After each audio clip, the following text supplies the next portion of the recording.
Peluang emas pahala syahid. Seburuk apapun kondisi saat ini, seorang mukmin akan tetap berlapang dada dan berbesar hati. Sebab dia memiliki panduan hidup dari Rabbul Alamin. Hanya orang yang tidak punya pegangan yang akan terjangkiti kepanikan.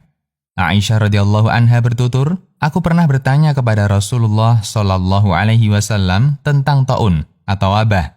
Beliau menjawab, yang artinya, sesungguhnya wabah adalah azab yang ditimpakan Allah kepada siapapun yang dikehendakinya.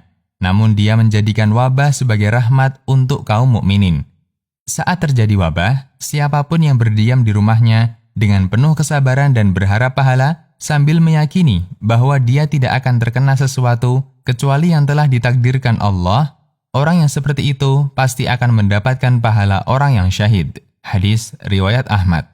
Hadis di atas menjelaskan 4 kriteria yang bila dipenuhi, maka seseorang akan mendapat pahala syahid. Pertama, berdiam di rumah. Sebagai salah satu upaya agar tidak tertular wabah atau menulari orang lain. Ini tentu sangat selaras dengan himbauan pemerintah supaya kita melakukan social distancing. Kedua, sabar dan ridho, tidak banyak mengeluh, sebab ini adalah ujian dari Allah. Ketiga, berharap pahala. Pahala menjalankan perintah Allah dan Nabi Shallallahu alaihi wasallam. Pahala berdiam di rumah walaupun terasa jenuh dan bosan.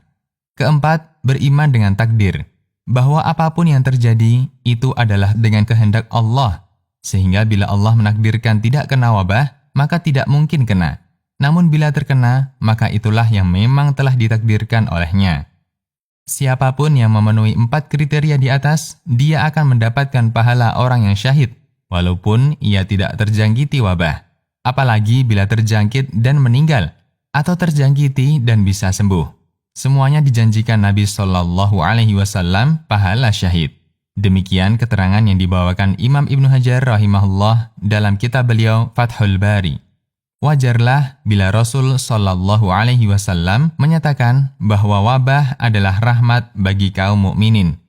Namun tentu tetap harus dihadapi dengan upaya lahiriah maksimal dan tawakal total kepada Allah Ta'ala.